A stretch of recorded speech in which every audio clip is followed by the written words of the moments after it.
Kasian kasian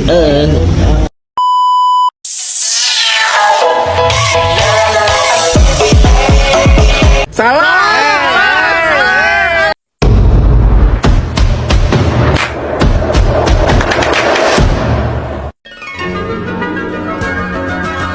Saatnya berpetualangan, datang ke taman pelangi.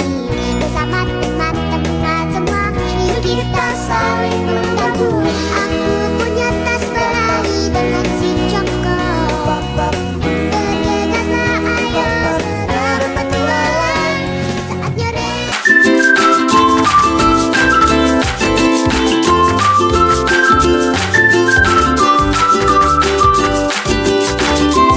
Assalamualaikum warahmatullahi wabarakatuh. Halo semua, perkenalkan nama saya Nia Widiawati dengan NIM 204240001 UIN Kiai Haji Abdurrahman Wahid Pekalongan. Saya akan menjelaskan materi mengenai arti penting harmonisasi sains dan agama untuk guru SMA. Video ini dibuat untuk memenuhi tugas UTS mata kuliah harmonisasi sains dan agama PIAWUD A semester 1. Ada persepsi yang salah di tengah-tengah masyarakat kita tentang konsep ilmu. Dari kesalahan yang dalam memahami konsep ilmu pengetahuan tersebut, masyarakat kita membagi ilmu menjadi ilmu dunia dan ilmu akhirat. Ilmu dunia diwakili oleh ilmu-ilmu sains, sedangkan ilmu akhirat diwakili dengan ilmu-ilmu agama dengan segala macam bentuk dan cabangnya. Pembagian ilmu menjadi dua bagian ini mengakibatkan seolah-olah antara kedua ilmu tersebut tidak ada sinkronasi dan juga tidak ada keharmonisian antara satu dengan yang lainnya.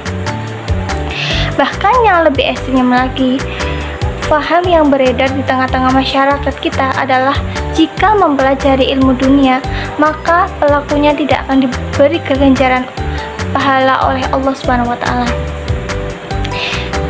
Karena hal tersebut hanyalah urusan dunia semata. Apabila orang tua ingin anaknya paham dan mahir pada ilmu sains dan humaniora, maka orang tua tersebut harus dan wajib untuk menyekolahkan putra-putrinya ke sekolah SMA, SMP, dan jika tetap akan mau melanjutkan ke perguruan tinggi, maka dimasukkan ke perguruan tinggi yang mengajarkan ilmu-ilmu sains atau humaniora. Sebaliknya, jika orang tua tersebut menginginkan anaknya menjadi salah seorang yang soleh, maka orang tua tersebut harus menyekolahkan anak ke lembaga pendidikan yang seperti pondok pesantren, dan kalah melanjutkan ke perguruan tinggi, maka harus melanjutkan ke perguruan tinggi Islam. Pada hakikatnya, Islam bukan sekedar agama yang mengatur urusan ritual-ritual peribadatan semata. Lebih dari itu, Islam adalah agama yang sempurna mengatur seluruh urusan manusia dari masalah ekonomi, kebudayaan, dan juga ilmu pengetahuan. Islam sangatlah memperhatikan ilmu pengetahuan, sehingga Allah memerintahkan yang diturunkan pertama kali adalah permasalahan menuntut ilmu.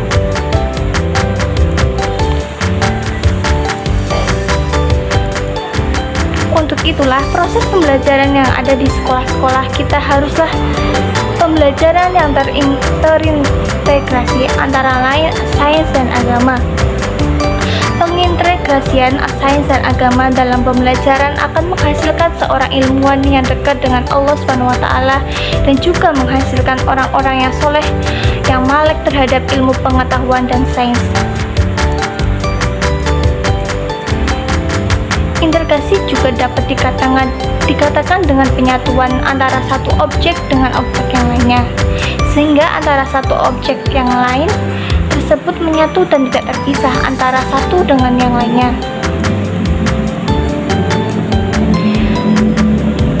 Apabila keyakinan di atas sudah ada pada diri manusia, maka ilmu pengetahuan ada pada manusia tersebut membawa manusia pada ketahuitan kepada Allah Subhanahu wa taala. Jadi, ilmu pengetahuan yang digeluti manusia tersebut haruslah menambah keimanan, ketakwaan kepada Allah Subhanahu wa taala.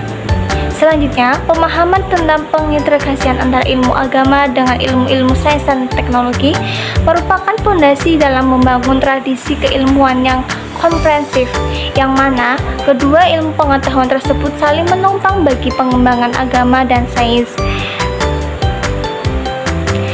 Pembelajaran merupakan suatu kegiatan yang dilakukan dalam rangka menginisiasi dan mengantarkan peserta didik pada kualitas belajar yang tinggi, yang pada akhirnya pembelajaran tersebut menghasilkan belajar diri pada peserta didik. Adapun menurut Gagne, Briggs, dan Wagner, seperti yang dikutip oleh Wina Putra adalah kegiatan-kegiatan yang dirancang sedemikian rupa yang disetting agar memungkinkan proses yang mengatur juga mengkoordinasi apa yang ada di sekitar siswa.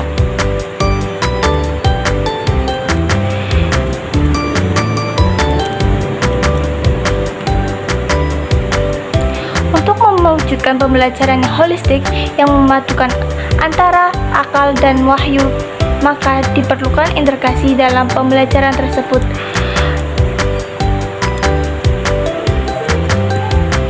Sains dan agama tidaklah dapat berdiri sendiri-sendiri.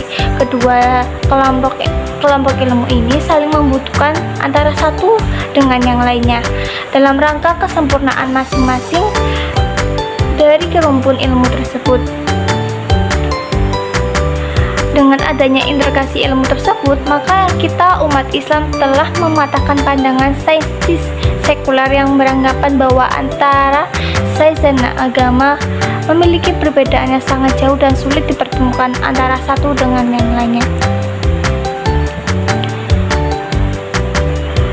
Integrasi ilmu dalam pembelajaran juga akan memberikan nilai terhadap mata pelajaran sains dan juga mata pelajaran humaniora, sehingga mata pelajaran tidak terkesan hanya sebagai konsumsi otak bagi peserta didik. Lebih dari itu, mata pelajaran sains ataupun humaniora tersebut syarat-syarat akan nilai-nilai ruhiyah dan juga pengakuan akan kebesaran Allah Subhanahu wa taala. Nah, disinilah peran guru sesungguhnya dituntut untuk dapat mendidik peserta didiknya. Guru dituntut untuk menanamkan akhlak dan juga ketahuitan kepada peserta didik melalui ilmu ataupun bidang studi yang diajarkannya. Pembelajaran dengan pendekatan integrasi ini akan dapat memantapkan keimanan peserta didik dan juga memurnikan ketahuitan kepada Allah Subhanahu wa taala. Melalui integrasi ilmu ini, peserta didik akan dikenalkan bahwa alam kejadian dan juga apa yang terjadi di dalam semesta ini adalah atas dasar kehendak dan kendali Allah Subhanahu wa taala, bukan atas dasar kebetulan belaka yang akan disangkakan oleh saintis sekuler. Jika pembelajaran sains ataupun humaniora diintegrasikan dengan agama, maka pelajaran-pelajaran agama juga harus diintegrasikan dengan pelajaran sains ataupun humaniora lainnya. Pada saat sekarang ini pendekatan pembelajaran agama lebih cenderung kepada pendekatan doktrin ataupun dogma. Guru mengajarkan tentang tayamum seperti pengganti wudhu, akan tetapi guru tidak pernah mengungkapkan secara sains mengapa Allah SWT memerintahkan menggunakan debu atau tanah untuk bertayamum. Ada unsur ataupun kandungan yang terdapat pada tanah sehingga dapat dijadikan sebagai media untuk bersuci. Dengan demikian juga dalam mengajarkan tentang ibadah sholat, guru mendoktrin kepada peserta didik tentang kewajiban ibadah sholat.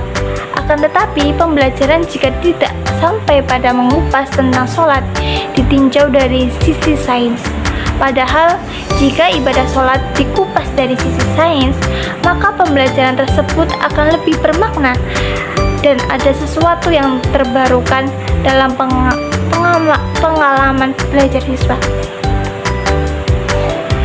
Mengintegrasikan antara agama dan sains ini sebagai bentuk pengukuhan terhadap kebenaran ajaran dan risalah. Peserta didik mengenal risalah agama tidak hanya melalui doktrin atau dogma, akan tetapi juga mengenal kebenaran agama dan risalah tersebut melalui sains. Integrasi pembelajaran ini akan bermuara pada kemurnian tauhid. Tauhid ini merupakan ajaran agama yang tertinggi dan selama-lamanya harus dipertahankan oleh orang-orang yang beriman.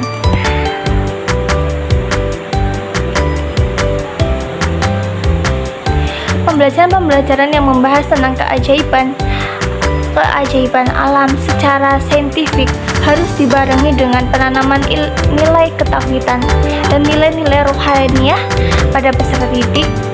Hal ini perlu dilakukan sedini mungkin dalam proses pembelajaran. Hilangnya nilai-nilai ketauhidan pada nilai-nilai rohaniah pada proses pembelajaran, maka secara tidak langsung kita menjadikan pembelajaran kita menjadi pembelajaran sekuler dan proses pembelajarannya yang seperti ini sangat membahayakan akidah, juga berpengaruh pada pembentukan akhlak peserta didik.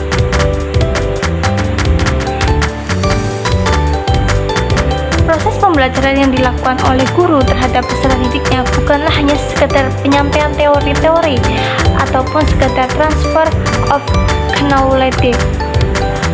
Lebih dari itu, seorang guru harus dapat merancang sebuah pembelajaran yang lebih bermakna bagi peserta didiknya.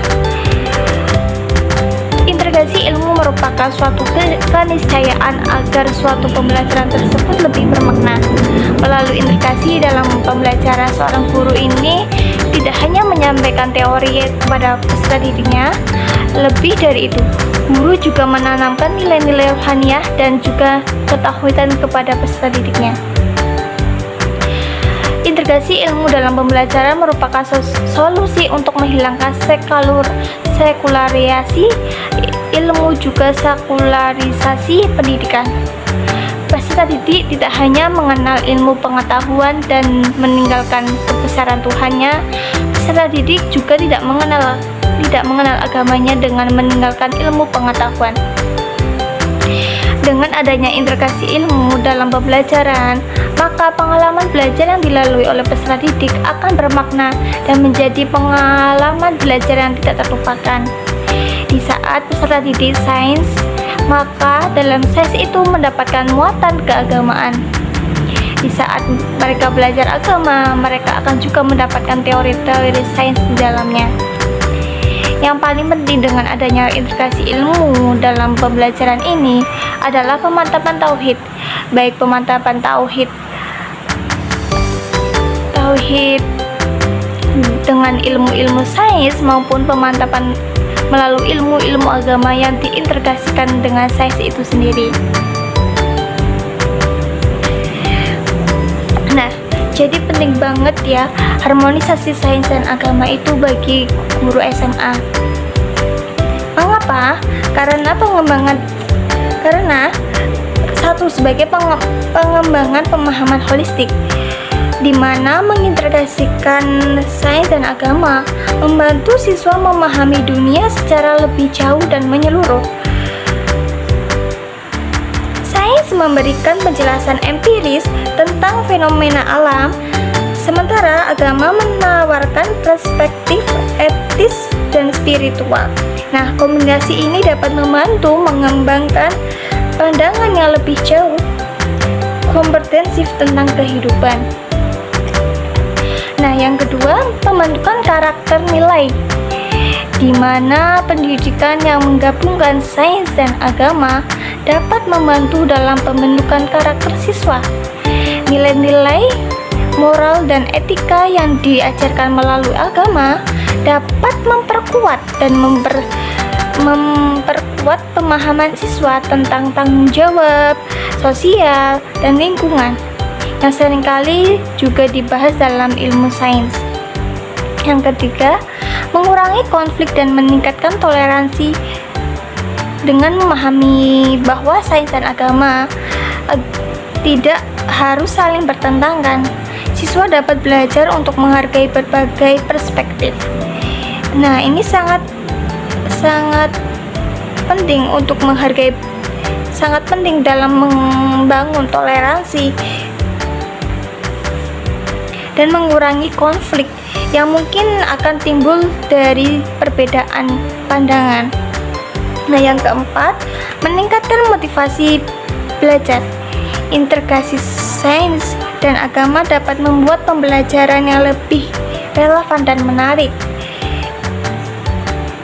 di mana siswa yang memiliki latar belakang religius dengan ini dapat meningkatkan motivasi mereka untuk lebih belajar lagi dan memahami materi pelajaran.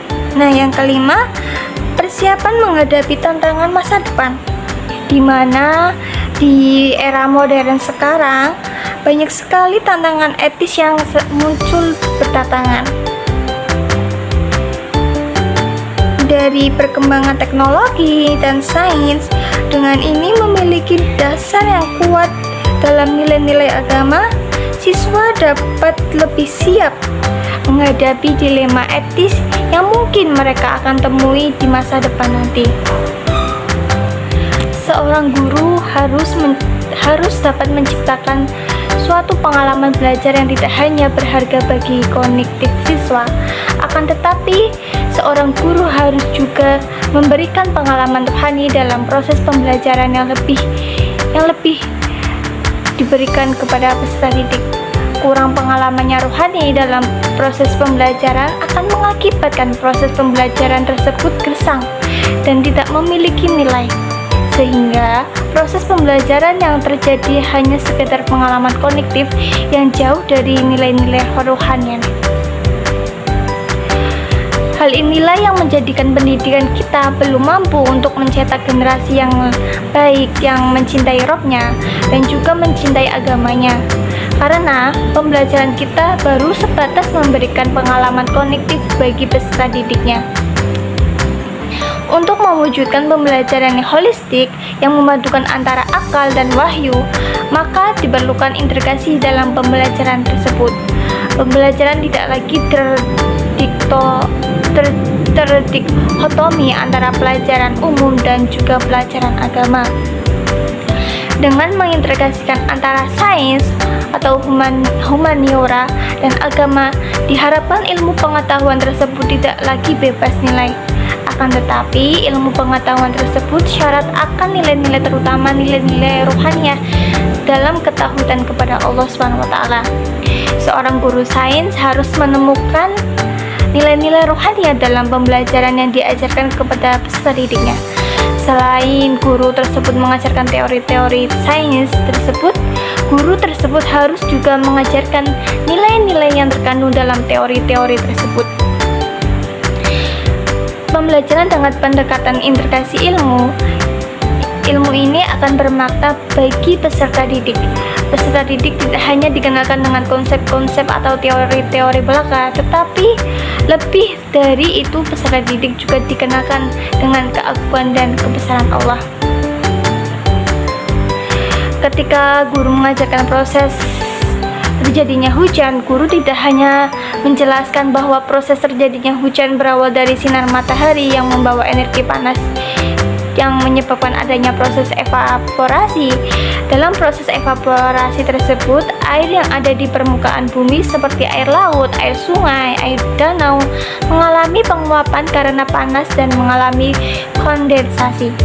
Proses kondensasi ini, uap-uap air tersebut berubah jadi embun dan embun itulah berubah menjadi titik-titik hujan.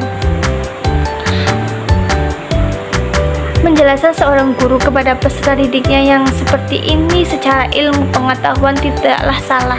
Akan tetapi dari konsep proses terjadinya hujan, tersebut tidak terdapat nilai-nilai ilahiyah di dalamnya.